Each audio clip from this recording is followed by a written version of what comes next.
Happiness from the carpenter's office. Good to see ya. Hey, I've been meaning to do this video on these William Lennon Company boots.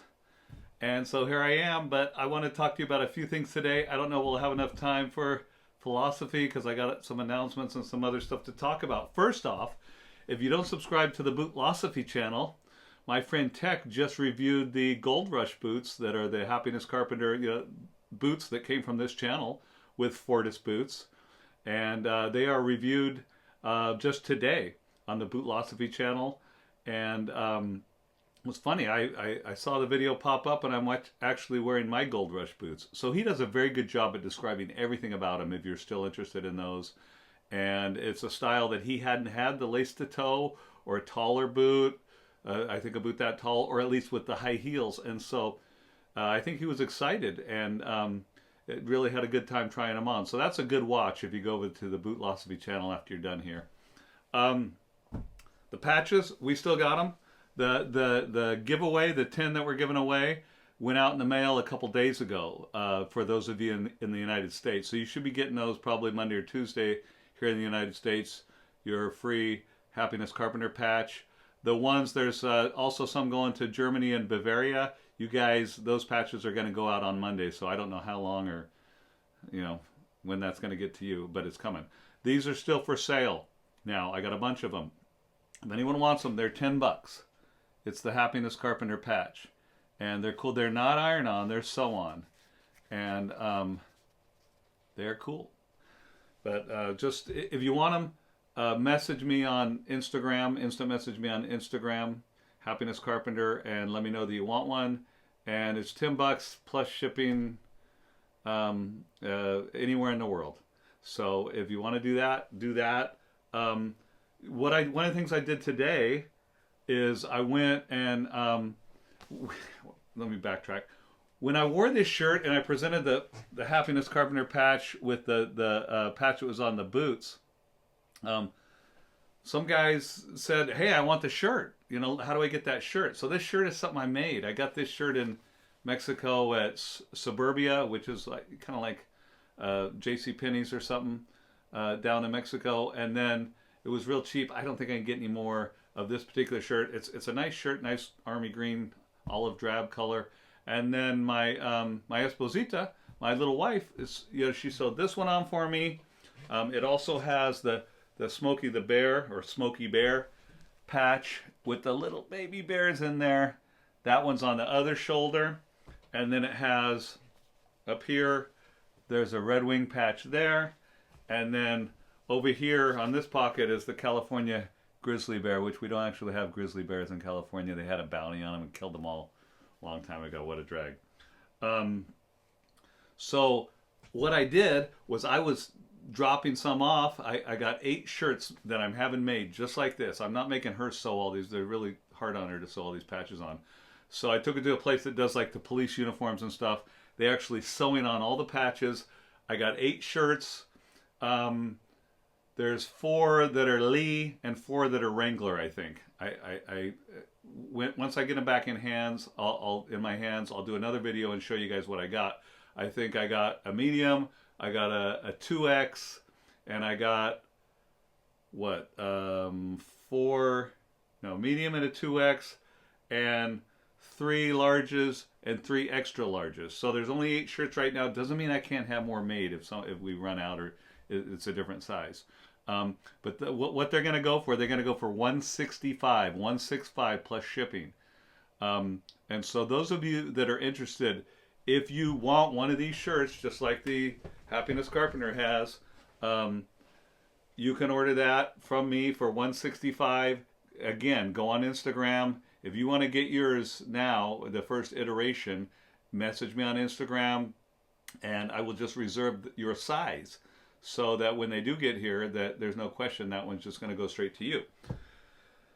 That being said, these are William Lennon and Company boots that I have, and I know these are called swimming pool blue color. I know these are freaking some of you guys out. I paired them with some jeans and like a flannel that had some turquoise striping in it in the little squares. This flannel the other day looked great for me. William Lennon and Company. Sorry, I got a lot of notes over here. Founded in 1897. Okay? And it is the same family. Fourth generation. Okay? These are not, like made to measure, but they're made to order. So I figured out my size. They helped me, and I got my size. They did well on that. That was good. So they make them to order. They take about 5 months to get right now. I think that's what they said. And it is run by the same family, fourth generation, great grandchildren of the founder, William Lennon. And as a matter of fact, when I was doing my communications, I'm emailing with a great granddaughter. Her name's Libs. And they're very responsive, very nice. I call, hey, how's my boots going? They email me back, oh, they're in production, and so they're communicative and they're good. It's a good company. It is the only remaining heavy duty boot company in England. And you can go to their factory by appointment and check all that out over there. They are in the same building since they've been in since 1904. It's just a handful of people there making these boots, and they make some reenactment type boots. They do a lot of heritage type boots. They also have a company, Roughlander. Roughlander is their work boots. So they all are still making work boots. They got steel toe work boots. They have work boots that has the cap toe, the metal on, like chrome metal on the outside. Hecka cool. Some of the punkers would like that. What else? Okay, they start around $250, these boots. But you can these are the Derby boot. I think there was some mines in a place called Derbyshire. And so these are called the Derby boot. It's, the Derby boot on their site has the cap toe on it. Okay. And these don't have the cap toe, but it's basically the same boot. These boots are made by hand. Okay. And I've seen debates online in the Facebook groups about what do you consider handmade and everything. They have a very good description. I was reading their site a while back, and the boots, yeah, they have machines, but the boots never leave a person's hand. So it's not like automated somewhere, through machines. It never leaves a person's hand. This is handmade. The machines that they use on these, they are not Goodyear welted. Okay, you see like the top of the midsole is kind of painted black. Okay, these are brass wire sewing machines attaching the sole. Okay, there's only 4 of these machines known in the world.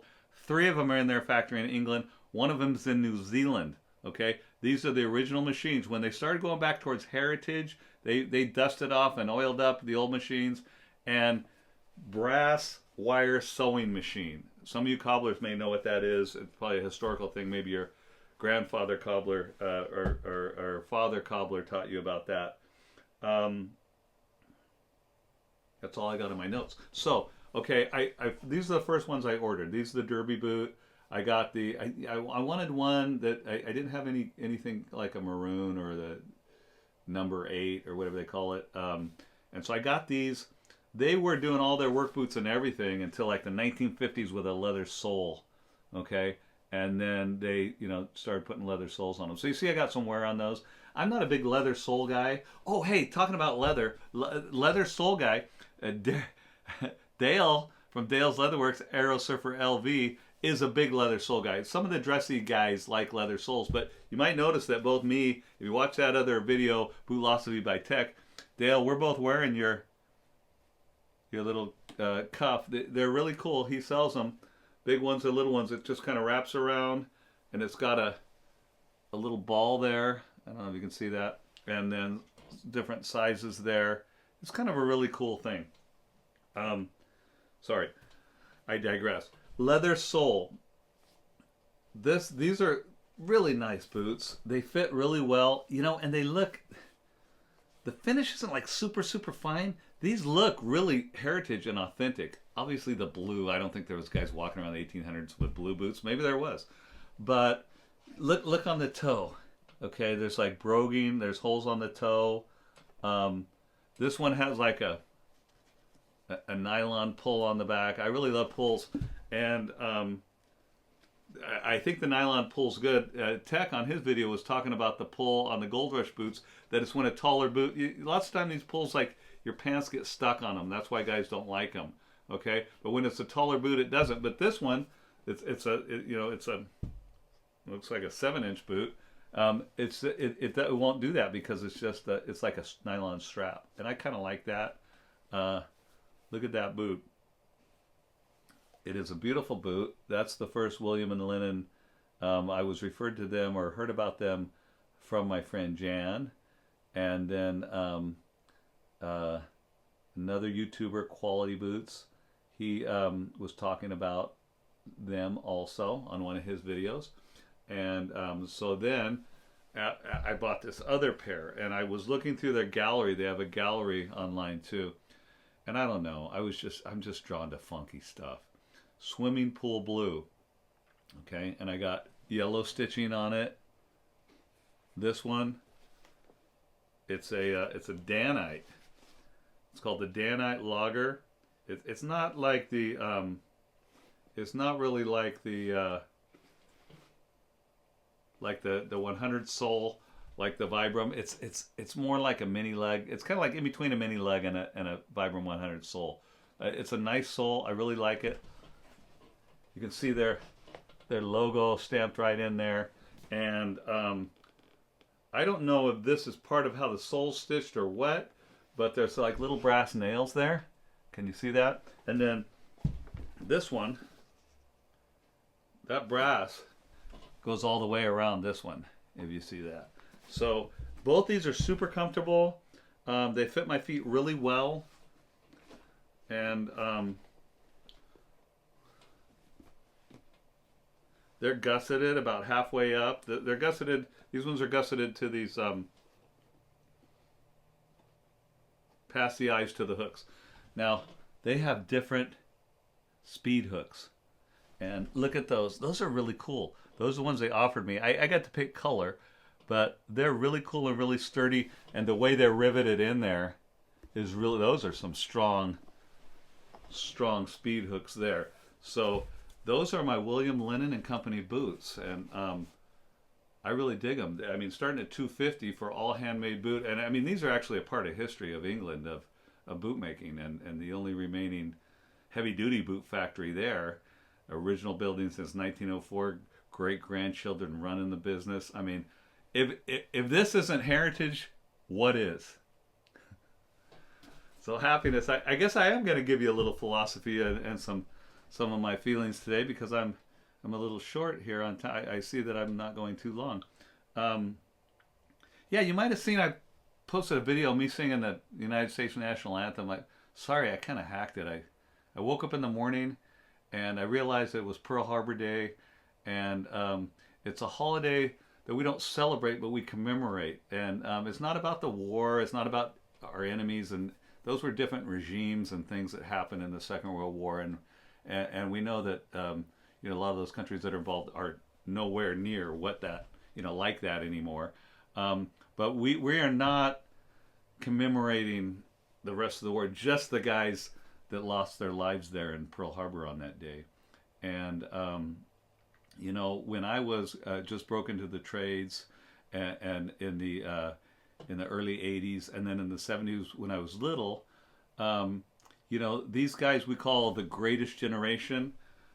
These guys with battleships and pinup girls and old blue ink on their arms, the sailors, and these old guys, they were guys like my age, when I came up in the trades and when I was little, and there were some strong men. And I will tell you, a lot of my work ethics, came from my parents and my grandparents, but also from men like that I knew. These guys that were born in the 1920s, and just really squashed a lot of tyranny in the world, and made sacrifices and lost their lives in Pearl Harbor and the South Pacific and over in Europe and places like that.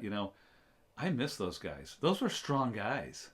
And, I aspire to be like many of those men, but, they might have been your fathers or your grandfathers, as tough and as strong and as safe as I can make people feel. Man, I don't, in my mind, I could never be like those guys.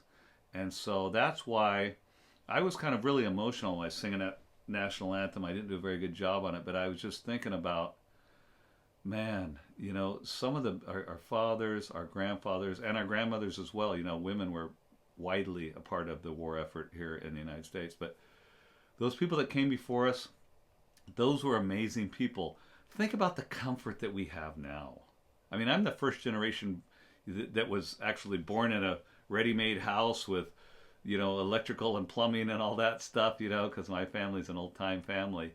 But what those people went through without medical care, the medicine like we have now, all the comforts like we have now, and they gave us our lives, and they sacrificed, and they died, and they're gone, and we're still here. And you, if you descended from one of those people, are the only thing that is left of them. You are their hopes and their dreams. And I'll tell you what, if that doesn't motivate you to be good to yourself and good to your neighbors and good to strangers that you meet, knowing that other people came before you and gave their lives. When people came to the United States, people come to the United States from all over the world. That's what makes it great. But why do they come? Why do they come? They come for a better chance and a better life for their family. And you may be the result of that. You may be one of these immigrant peoples coming here, and God bless you, because that's just what our grandparents and great-great-grandparents, and for me, 10 generations ago, grandparents came for the same reasons like your immigrant families are coming now. But if you are descended from those people that didn't have the comforts like we did, and you have a soft bed and you have food, man, be thankful. But I'm not talking about ancestor worship or anything like that, but they need to be in your mind every day. When you want to abuse yourself or other people, you need to think that someone sacrificed so you could be here. So that's just some thoughts that the Carpenter has when we think about people who've given their life, soldiers, and people who gave their life. I one of the guys in the little town here, I just saw Santa, the firemen. They just rolled by my house, and I was standing out waving, "Merry Christmas, God bless you." They bring me candy. There was a guy in this little town. When I first became a contractor, I worked at the hardware store. His name was Bob. He was a little man. He was in the Navy. He was in Pearl Harbor, and he smoked Pall Malls without the filter for like 50 or 60 years. He was missing 3 fingers from a table saw accident that he had. I think 2 different table saw accidents. He was missing the end of 3 different fingers, and he was one of the guys that was on the hull of those, flipped over some of those sinking ships with torches, trying to cut out the hull to let some of those guys out of those ships. And he was a little guy. He was a little old man. He was kind of cranky and very stern, but it gave me amount of strength and security knowing that those guys were around. So now that if I'm going to go on. Sorry. There was an old woman that lived in this town. I used to work on her house, and her name was Wilma. And I'm sorry, it was a different old woman. Her name was Jean. And the lady named Wilma passed away, who was another one of my clients. And these old church ladies have such strength, like my grandmother. And this lady Wilma died, and I was working on the house of this lady Jean. And I said, every time one of these people that I venerate, that I respect, older people pass away, these pillars of faith and strength, I just feel like the world is just more and more of an empty place, And this lady just looked at me and she said, "Well, John, you're just going to have to become one of us." And it always stuck with me. So maybe I'll put that on you. If you miss your grandparents, your parents, and they were so strong and so loving and so amazing and so wonderful, step into their shoes. We need people to stand in the gap. We need people that are strong, that are level-headed, that are loving, that aren't cruel, that aren't racist, that show good values. And so, become one of them. The strength of our fathers and our mothers is in you. Let it out. happiness, and boots from England. That's where my family came from in 1625. Happiness. Thanks for watching.